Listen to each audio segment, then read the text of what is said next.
which was, if I could play even 1 minute, 1 second of professional football, I'd die a happy man. Becoming a professional footballer, that's all I dreamed about as a kid. Going on all them long train journeys and not on tube, on the buses to training as a schoolboy. That moment, man, playing in the Premier League. He's preparing Rio Ferdinand for his first taste of top-flight football. Go on, get on that pitch in the Premier League and make my debut for West Ham. One of the best moments of my life.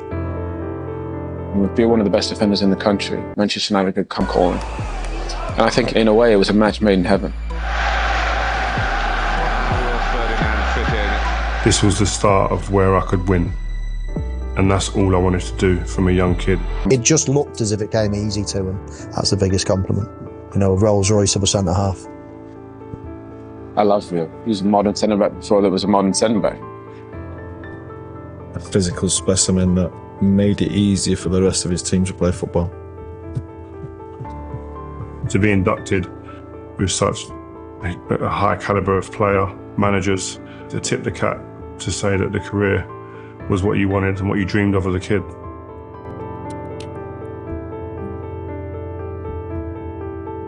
Yeah, I'm from Peckham, South London, Pony Falls and Horses.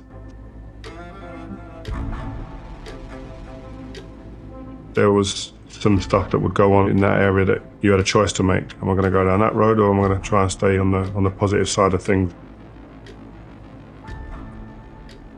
When you mention ballet and gymnastics to somebody, and you go, that's what I used to do as a kid, and they go, where are you from again? You go, from Peckham, South London. They go, no. How? For like 4 years I'd done it. Like at a high level I was doing ballet. I was at the Central School of Ballet, one of the best schools in London. Found football, and then that was it. The obsession started from probably about 10 years old. And there's no doubt in my mind that gymnastics and ballet absolutely contributed to the way I played football in terms of balance, poise, strength, agility. I eventually signed for West Ham, which was the best decision I made as a kid, because it was a great place where they were fully invested in bringing young players through. My age group, you had the likes of Joe Cole, Michael Carrick, my brother Anton, Defoe, Glenn Johnson and others just coming through. So it was a hotbed of talent coming through. And that was a phenomenal time, getting in the West Ham first team with all those characters. And there came a moment, obviously playing for West Ham, it was an amazing time. The likes of Frank Lampard, Rio Ferdinand, who we were playing against in the West Ham youth team at the time, we would have known that they were the two sort of stars of the future, let's say. There he is, lip wobbling slightly. He's only just a boy, 18 years old. He was no hidden gem, let's say, no surprise about him making it big. He was always well regarded. He had pretty much everything. He was quick, he was strong, he was big, he had a presence. Yeah, he was amazing on the ball. He could have played in midfield easily. To know that I have made it in the Premier League. I hadn't made it, but I'd got there. That moment, yeah, definitely is one of the main moments in my career. And then West Ham decided to sell me.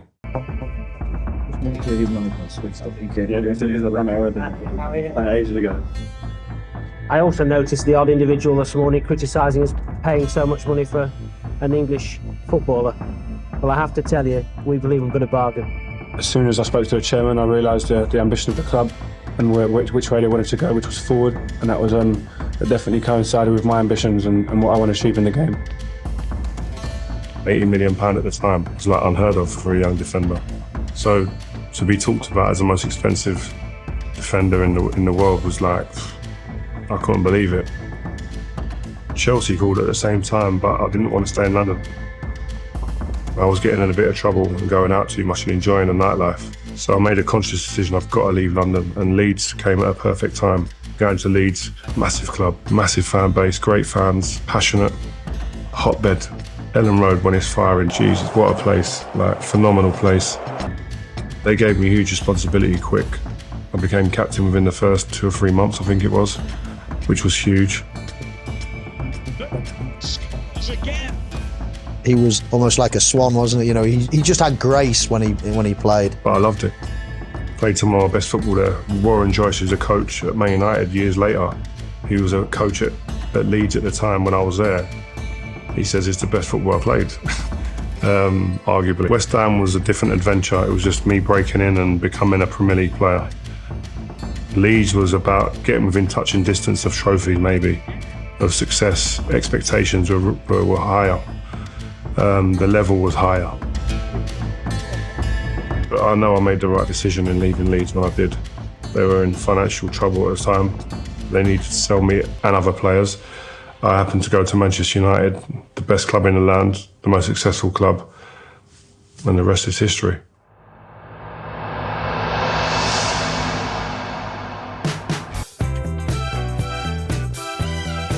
Yeah, 23 years of age, you know there's great potential. What we hope and what we know, we're very confident is that he will mature here and develop into the best centre-half in the world. Rio, you're committed to a long future here at Manchester United. Is that how you see it? Yeah, definitely. As I said, I want to win trophies and I want to win things, and I feel I can do that here. What a suit. Legendary suit. Gaffer's suit, by the way, didn't get it. It should have come under a bit of scrutiny, but I probably took the shine off it, but that was a bit loud for him. But yeah, that was a great moment signing there. One of the biggest things on the day is meeting Sir Alex properly. I'd met him before in the car park at West Ham, didn't have a clue what to call him. I was fumbling all over the place. But when I walked in there, yeah, it's meeting him as well. That's like, he's got an aura. Do you think Rio can make that big a difference? I think they can, yeah. They can and they will. Manchester United were the best team at the time and came in for him. So, you know, you'd say fully deserved, match made in heaven and all that. Rio Ferdinand signed a British record £29.1 million, world record for a defender. You've got to remember, I've got Roy Keane, the captain, Bex, Varane, Van Nistelrooy, Scholes, Buddy. Like all these players that you're sitting there and going, well, they're like ridiculous amounts of silverware these guys have won. They ain't won nothing. Coming for a massive fee, I think it was a world record fee at the time. And again, the hardest part of that, most nervous I ever was for Man United, was the first day training. Because it's your peers, you want to prove to them that you're good enough. What a place to walk into, man. With Sir Alex Ferguson there, the history, the trophies. I just wanted some of it, man. That's all I want. I just wanted to start winning. I've been playing for long enough. I needed to start getting some trophies in the cabinet. On the trophy he cherishes most of all in this country. Rio, talent-wise, had the ability to, I think he just to grow and improve all the time. And I think he came into a culture at Manchester United with Roy Keane and, you know, with Paul Scholes and Gary Neville and all those guys, all those giants, all those greats, where they set standards. And Rio had to learn, right, every day. You know, you're not at, with the utmost respect, you're not at West Ham, you're not Leeds anymore. You got to do it every day. I've turned up in a red shirt at Ellen Road as a former Leeds United player. It was just like, I needed security getting in and out of the ground. It was that mad, and I didn't realise that it was until that point, really, it was that bad. I remember one of the guy from the police force rang me when I left and said, just listen, just for your own personal, you need to just stay out of the city for a while. And I was laughing, thinking, what? But when I went back to Ellen Road, I understood why. Unnecessary maybe, but there are signs of Judas among the Leeds United fans today. I was a young guy from South London in Peckham. I had no idea, like, what the rivalry and relationship and the hate between the two fans. I didn't realise it until I actually signed and went to United. And then when I came back, the volume at Ellen Road, man, I'd heard some big nights there under the lights in Champions League football, but the aggression, almost probably the hatred for me from Leeds fans, how that flipped so quick. We ended up getting beat on the day. I was gutted, man. I wanted to be able to have something to walk off the pitch with, but never happened. I'm looking at what's coming, what I need to get my hands on. I'm looking at in that change room, who can I learn from now? Who's going to help me get my hands on some silverware? He did always say when he was at West Ham or Leeds, you know, we would hate playing against us because we were the team everybody wanted to beat. Right from the start, he was just cool, calm. Could have played in any league, really. You know, growing up Barcelona, Real Madrid were the teams to play for, and you could easily have seen him playing in one of those teams. He was that good. I think his life became a lot more serious, professionally once he came to Man United, and he bore the fruits of that. When I joined, Laurent Blanc was there, and actually asked the manager, said to the manager, number 5's my lucky number, can I have the number 5 please? Knowing that Laurent Blanc's got it, and he said, son, you have to wait another year, he's going to be here for another year. And I'm not going to tell him that you want his shirt, no matter how much we paid for you. I said, boss, I trust you. You hear about the stories of how ferocious he is in a changing room.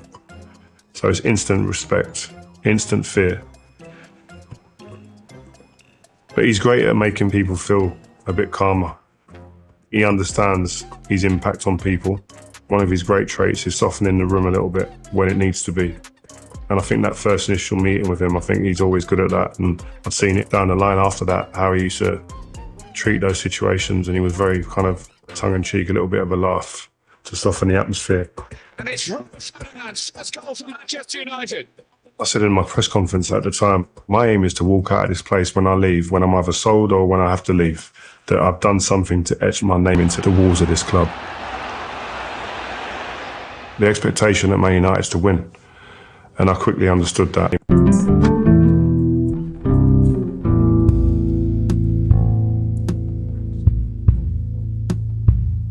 He was powerful, he was strong, he was quick. He had absolutely everything. I was one to more stay away from him and try and pass it over and then behind him into our proper quick forwards who could probably handle themselves against him. But no, if you get in any kind of physical contest with him, you're not winning. When the manager brings him in, we were happy, obviously.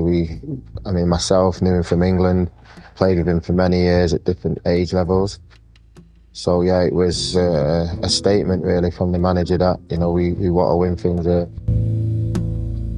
He was certainly the best centre-half around at the time and went to join the best team around at the time and put those two together, and that makes silverware. His talent dictated he'd always be a great player, but you're only going to be a top player or a Hall of Fame player if you win trophies. And I think Rio did a great job of finding an environment that did that. Ferguson's Manchester United finished with a flourish.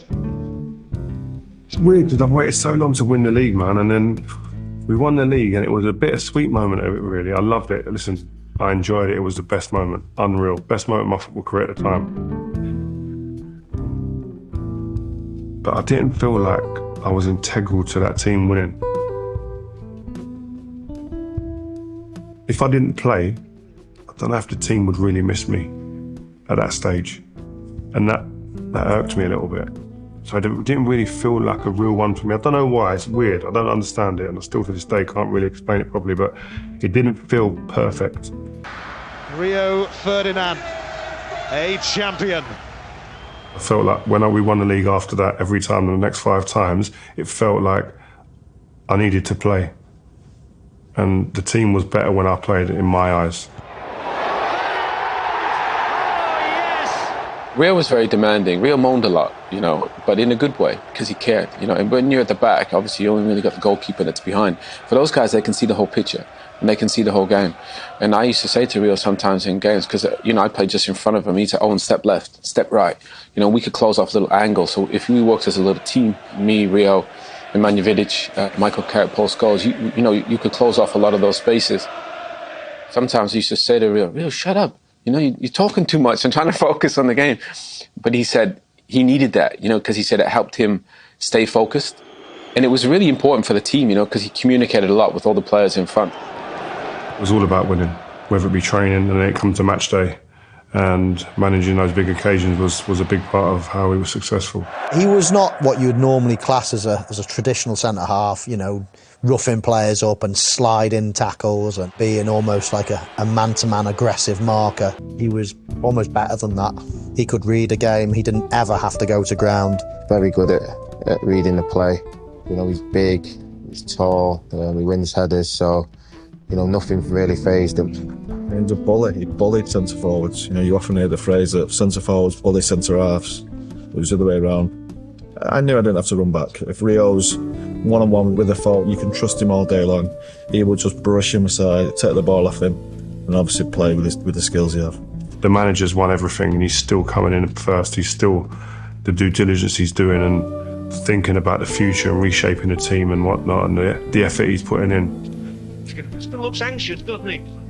He expects you to deliver. He expects you to be consistent. He expects you to work hard as non-negotiable. He expects you to run more than the other team. And he expects you to fight. When the time comes and you need to fight,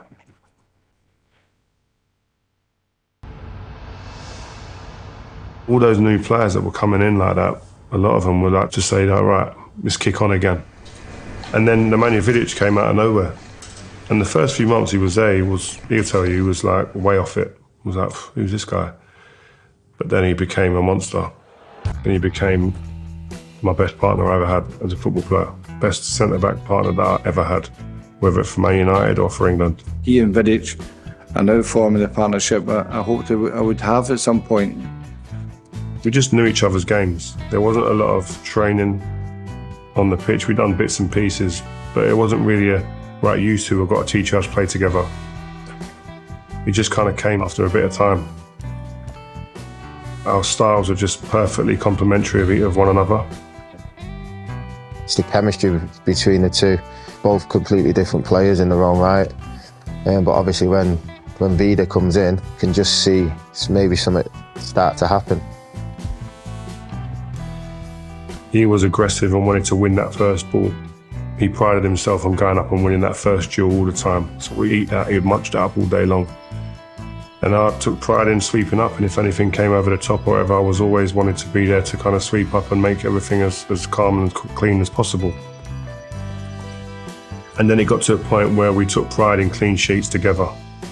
And normally in a partnership, it's like, there's normally like one's head and shoulders above the other to a lot of people, but there was a real respect between us. We knew both of us were good. I knew how good he was, he knew how good I was, and we both wanted to be known as a great partnership. And if I weren't on my game any given day, Vida would be behind me, come on man. And I'll be the same with him, wake up. Or before a game, he'd come to me sometimes and say, Rio, like, just be real, I'm not really feeling, like, come on. And I'll be the same to him, I just don't feel the same out of the warm-up, come on. And we'd just get for each other through games, sometimes when we needed to. I was the best celebrator at the club. I love celebrating goals. I was probably running my fastest when I used to celebrate goals, to get there first. I loved it. I think the goal I scored against Liverpool in front of the Stretford end, the header, late on, was massive.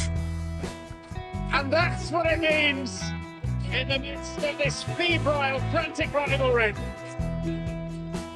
Beating Liverpool, that rivalry in the Premier League was just like, again, until you get to Man United, you don't understand. A Man United player going to Anfield is like no other player at any club going to Anfield. I don't think maybe Everton might get close. The hate's crazy. So to score against them was always nice. But the goal, I think, the last goal of Sir Alex Ferguson's reign at Old Trafford against Swansea, in front of the Stretford end again, was like,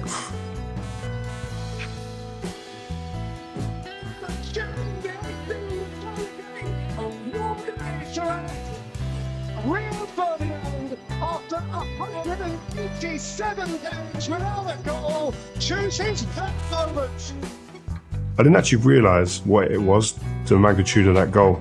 Didn't mean anything in terms of winning anything, but just like for the Gaffer's last game at Old Trafford to score that last goal. And Nemanja was the one who told me. I was sitting in the change room like you do, in your slips, got the win. And I remember Nemanja used to sit there, he went to me, Rio, do you realise you just scored the last goal at Old Trafford for the manager? Big moment.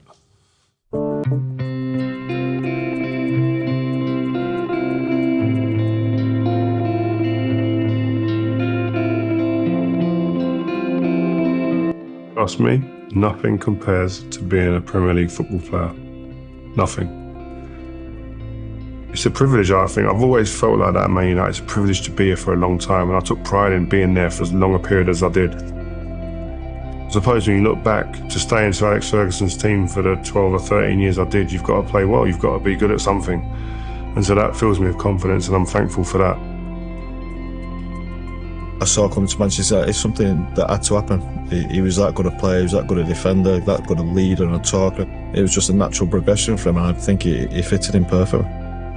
One of the men of the last decade at Old Trafford. Whatever angle you look at Rio Ferdinand, he goes down as a great Premier League player, a great England player, one of the world's great centre-halves ever. You know, he was that good. The good times were really good.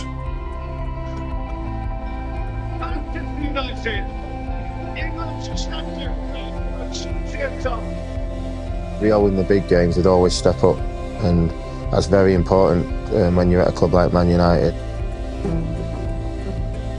There's been some great England centre-halves, but Rio's right up there. Probably the best. For me, you know, playing with him, it's 100% right that is there. To Rio Ferdinand.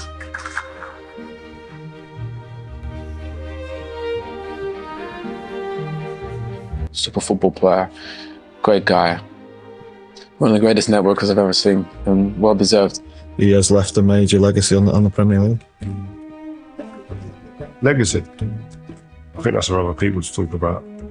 The only thing I could think of, without patting myself on the back too much, would probably be the way I played was probably something that set me apart from others. The moments against the best players is where you go, right, this is where I judge myself. Am I as good as people are saying? Or have I got work to do? And there were moments where you think, oh, I've probably got a little bit of work to do still, but then other times where you got the better of people and you go, right, they're looking at you with a bit more respect. And that was what it was about. You want to perform and play and get the respect of your opposition players as well. It's a nice pat on the back after a long old career.